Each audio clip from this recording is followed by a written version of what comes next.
지역에 도착했습니다. 안녕하세요.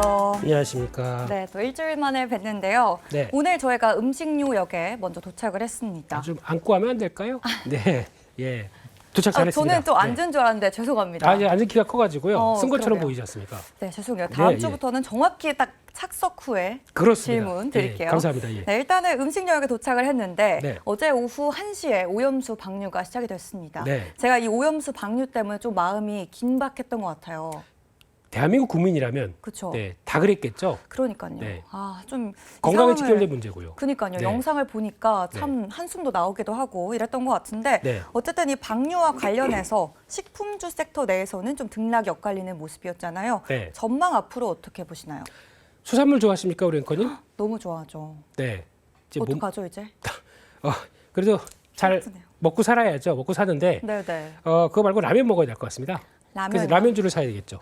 네, 근데 그거보다 네. 수산물 관련 쪽에 일단 몇 개 섹터를 보게 되면 수산물 관련주들은 처음에는 올랐습니다. 그쵸. 근데 다시 하락합니다. 네. 근데 이게 어떤 영향이었냐면 처음에는 그렇게 되다 보니까 일단 우리 국산 수산물을 먹어야겠다고 특히 그 사이에는 저장한 게 좀 많다고 하더라고요. 그게 나오다 보니까 거기다가 또 중국은 일본산 수산물을 아예 금지시켰어요. 수입 금지했습니다. 네. 그럼 우리 거를 좀 사가지 않을까라는 생각 때문에 그런 몇 가지 아이디어 때문에 반짝해서 좀 며칠 올라가다가 오늘 같은 경우는 다시 하락한 이유는 네.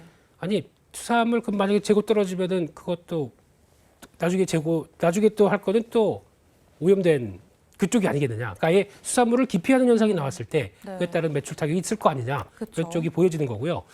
또 하나 또 예전에 또 강하게 움직였었던 것 중에 하나가 그 소금. 소금 네, 그렇죠. 관련된 쪽, 뭐 주견부터 천일염부터 네, 네. 이런 종목들이 강하게 움직였다가 또 이쪽은 주춤하기 시작합니다. 네. 딱 지난번 나왔던 6월달에 처음 이슈가 나왔던 때 거의 찍고 내려가기 시작했는데 이게 왜 또 이런 현상이 나오냐면은 다 아시는 것처럼 뭐 천일염도 영향을 받죠. 그쵸. 근데 자세히 보니까 그때는 20kg당 막 8만 원, 9만 원 갔던 소금이 지금은 네이버에서 쳐보시게 되면 20kg 3만 원대 중반대 정도면 다 살 수 있습니다.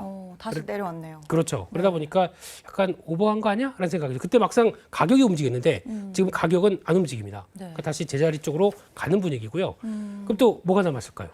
일단은 소세지나 뭐 베이컨 같은 이런 수산물을 못 먹으니까 고기 쪽 볼 것 같거든요. 닭고기도 좀 볼 것 같고. 그렇죠. 육계 축산 네, 이쪽과 관련된 쪽이 조금 더 부각을 받는데 네. 이쪽은 워낙 또 그동안의 인플레이션 효과 때문에 가격이 계속 올라오던 쪽입니다. 그렇죠. 그러다 보니까 거기다가 이제 상대적으로 이걸 못 먹게 되면 뭐든 먹어야 되기는 하겠는데 그러다 보니까 치킨을 더 수산물 손절 치킨을 먹어야 되는 이 저희의 운명. 치킨과 라면을 지금 먹어야 되는 운명인가요? 거의 칼로리 폭발을 하겠는데요. 차라리 비만 치료제를 사는 게 낫지 않을까요? 네. 네. 이런 쪽에서 나온 변화다 보니까 아무래도 이런 현상들이 지금 주변에 벌어지고 있는 게 그대로 시장에서 투영되는데 네. 이 중에서 뭘 본다라고 하게 되면 아무래도 육계 쪽이 제일 낫겠죠. 그나마 개연성도 높고 거기다가 가격도 계속 꾸준히 오르는 추세다 보니까 네. 이런 쪽이 낫지 않을까 하는 생각인데 주가는 많이 올랐기 때문에 일단 약간 좀 트레이딩 영역으로 봐야 될 부분이라고 생각 들고 있고 가장 중요한 거는 만약에 이 수혜를 받는다라고 하게 되면 해당 상품이 가격이 올라가는지를 먼저 체크를 해야 될 것 같아요. 그러면 농수산 유통공사나 아니면은 또 정부의 자료들 보게 되면 진짜 가격들이 올라가는 게 확인된다. 네. 그러면 매매에 동참해도 됩니다.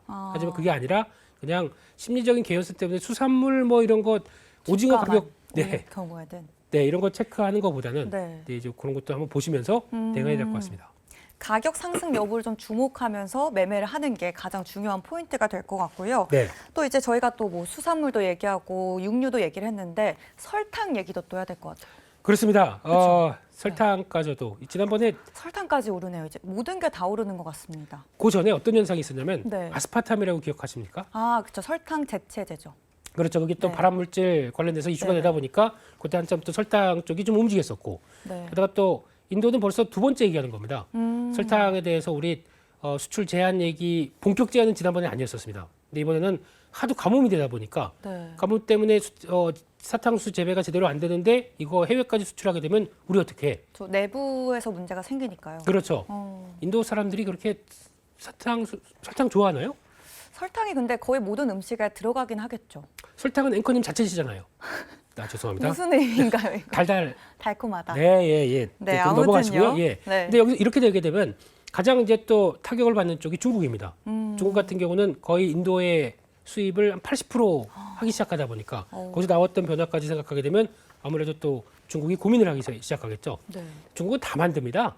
또 가짜 설탕 만들겠죠, 뭐. 네, 그래서 아무튼 이렇게 나오기 시작하는데 결국에는 또 이런 현상들이 기후 조건과 그리고 또 자원의 무기화 현상도 나오다 보니까 곡물이나 또 어떤 이런 세부적인 또 상품 가격들이 요동을 칠 수 있다라는 쪽이 하나의 또 불안감으로 남을 수밖에 없겠죠. 네. 가장 중요한 거는 이것도 마찬가지로 가격을 보셔야 됩니다. 네, 그러면 설탕 가격이 선물로 거래되는 게 두 가지 거래소, 런던 LME 거래소 또 미국의 시카고 거래소가 있는데 네. 여기서 동향을 보게 되면 최근에 이렇게 쭉 올랐다가 좀 쉬었습니다. 그때 이번에 이런 얘기 나오다 보니까 어제 기준으로는 한 1.8% 정도 올라가더라고요, 네, 살짝. 조금 올랐더라고요. 네, 그래서 이게 진짜 직전 고점을 치고 돌파를 하는지 보고 같이 동참을 해도 늦지 않거든요. 근데 오늘 같은 경우는 장중에 또 대한제당 같은 경우 쭉 올랐다가 또 빠지기 시작합니다만 네, 네. 이제 이런 변화를 봤었을 때 시장이 반응은 하는데 진짜 가격들이 올라야 이제 탄력적인 상승이 나오겠죠. 그거 한번 보시면서 대응해야 될 것 같습니다. 설탕도 동일하게 가격이 계속해서 상승하는지를 보는 게 필요할 것 같고요. 네. 또 러시아의 흑해 곡물협정 파기 이후로 이번에 브릭스 정상회의가 또 열렸는데요. 푸틴이 아프리카에 무상으로 곡물을 또 지원해준다는 그런 이야기도 있었습니다. 네. 어떻게 이 정상회의에서 곡물가 상승과 관련된 해결 방안을 내놓지 않을 것 같긴 한데 어쨌든 이야기가 나오긴 나올까요? 네, 그렇습니다. 이제 곡물가 관련된 쪽에서 해결은 아직 일단 당장 러시아 우크라이나 쪽이 어느 정도 좀 손을 잡기 시작해야 변화가 나오기 시작하겠죠. 근데 그 전까지는 약간 좀 어렵다고 봐야 될 것 같고. 근데 네. 손을 못 잡습니까? 전쟁하던 나라가. 그러니까 약간 어떤 해결이 좀 나와야 그쵸. 어떤 흑해 쪽에 중요한 항구들이 열리기 시작할 텐데 그거 뺀다고 하더라도 곡물가를 자극할 만한 요인들은 여러 가지 있기 때문에 기후 말씀드렸었죠. 네. 또 지금 나오고 있는 현상들 이런 엘니뇨 현상. 갑자기 또 스페인어 나올려다 보니까 좀 헛갈렸습니다. 네. 그래서 이렇게 나오는 현상들이 나왔을 때 그에 따라서 반응을 하는 정도가 중요한데 여기서도 또 중요한 거는 가격들을 또 봐야 되겠죠. 곡물 가격들. 네, 네. 마찬가지로 곡물 가격이 변화가 나오느냐라는 쪽을 봤을 때 가장 먼저 이게 원자재 쪽이다 보니까 원자재 쪽에 영향을 끼치는 거는 일단은 첫 번째 금리도 될 거고요. 네. 또 하나는 달러의 가격들. 이 두 가지가 제일 중요합니다. 그러니까 즉 금리가 낮으면 낮을수록 약간 금리가 높게 되면은 뭐 원자재 투자를 왜 해? 그냥 채권 사놓고 기다리면은 그쵸. 수익 나오지. 네. 근데 이게 금리가 떨어졌을 때 그리고 또 달러가 약했을 때 그럴 때는 오히려 그런 자금들이 이런 대체 시장을 찾기 시작하면서 원자재 시장에서 막 움직입니다. 네. 근데 그게 아니라고 하게 되면 우리 지금 반대죠. 금리 올라가고 거기다가 또 달러도 강세입니다. 그렇죠. 이럴 때는 곡물가를 비롯한 특별한 경우가 아니게 되면 좀 무거워지게 됩니다. 그러네요. 네, 그래서 아마 이걸 보고 곡물 가격이 어떤 기후적인 변화 때문에 이렇게 대응할 거야라고 움직이는 거는 또 포인트가 잘못 찾을 수가 있고요. 또 저희가 많이 얘기하는 게 만약에 기후 변화 때문에 어떤 뭐 한 지역이 흉작이고 네. 한 지역이 생산을 못했습니다. 그러면 뉴스상에서 그것만 얘기를 해요.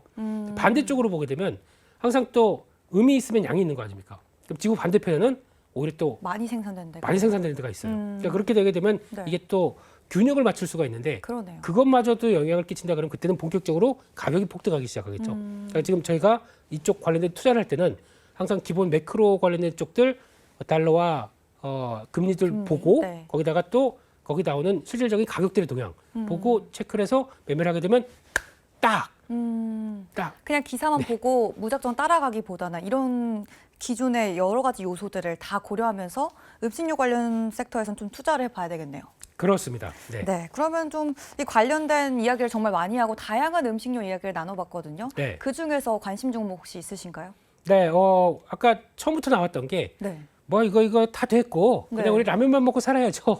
이렇게 나왔을 때는 라면 관련 종목인가요? 그러니까 라면 관련주가 세죠. 네, 네, 그거는 아니고요.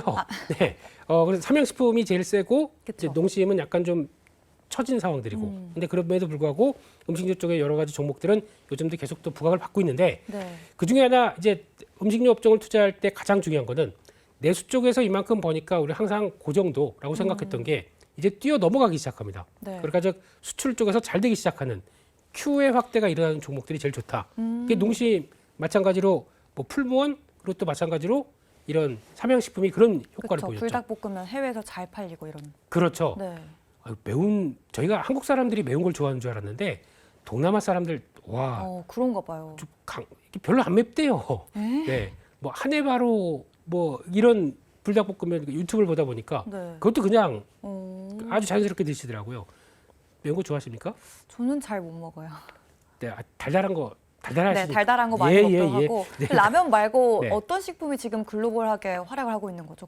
그래서 제가 요즘 네. 느끼는 거는 딱 뭐가 될까 봤더니 요즘 또 인기 있는 것 중에 하나가 핫도그. 핫도그요. 네, 한국의 오. 핫도그. 그걸 대변하는 회사가 네. 네, 네, 어떤?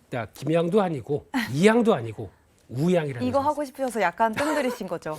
아닙니다. 아닙니다. 그냥 우양입니다. 아닌가요? 예, 예. 아, 우양. 네, 네. 우양. 핫도그 네. 관련해서. 그렇습니다. 이 회사가 그러니까 여러 가지 보통 보면은 스타벅스나 아니면 할리스 같은 데 가게 되면 저 음료 베이스도 나오죠. 네. 거기서도 담당하고 특히 오. 핫도그는 우리나라에서 OEM 1위입니다. 오. 이쪽이 수출하기 시작하면서 성과를 보여준다. 네. 그거는 아마 한번 레벨업은 계속 나올 것 같습니다. 네. 네, 그래서 아무래도 해외도 진출을 하고 있는 우양을 음식료 섹터 내에서는 최선호 종목으로 이야기를 해주셨습니다. 그럼 김민수 대표님과 다음 역으로 이동해 보겠습니다. 이로운 경제 채널 EBC